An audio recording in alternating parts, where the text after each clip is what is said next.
बाळापूर तालुक्यातील बटवाडी बुद्रुक येथे श्री गोमाता यात्रेनिमित्त दरवर्षीप्रमाणे यंदाही जंगीपटाचे आयोजन करण्यात आले आहे.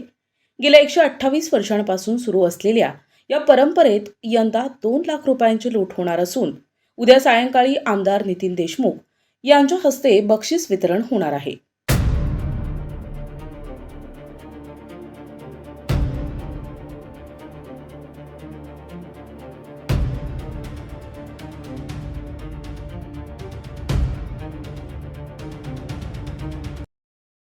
मकर संक्रांतीच्या दुसऱ्या दिवसापासून म्हणजेच आजपासून या ऐतिहासिक पटाला सुरुवात झाली आहे. बटवाडी येथील श्री गोमाता देवी ही जागृत देवता म्हणून ओळखली जाते. अतुल आखरे यांच्या शेतात हा पट भरला असून राजू मंडाळे हे या पटाचे मंडाळे म्हणून काम पाहत आहेत.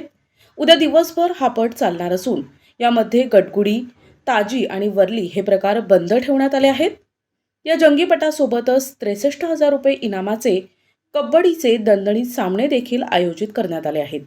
या संपूर्ण सोहळ्याचे धुरकरी म्हणून विठ्ठल आगडे, मनोज देशमुख, सचिन आवार, उमेश ठाकरे, पप्पू सातपुते, किशोर ताथोड, प्रशांत इंगळे, गजानन घुमरे आणि महादेव गव्हाळे चोख जबाबदारी पार पाडत आहेत.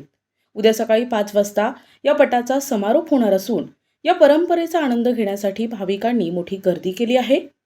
हा सोहळा यशस्वी करण्यासाठी बटवाडी बुद्रुक आणि बटवाडी खुर्द येथील ग्रामस्थ मोठ्या प्रमाणावर परिश्रम घेत आहेत. प्रतिनिधी अमोल जामोदे, NTV न्यूज मराठी, बाळापूर, अकोला.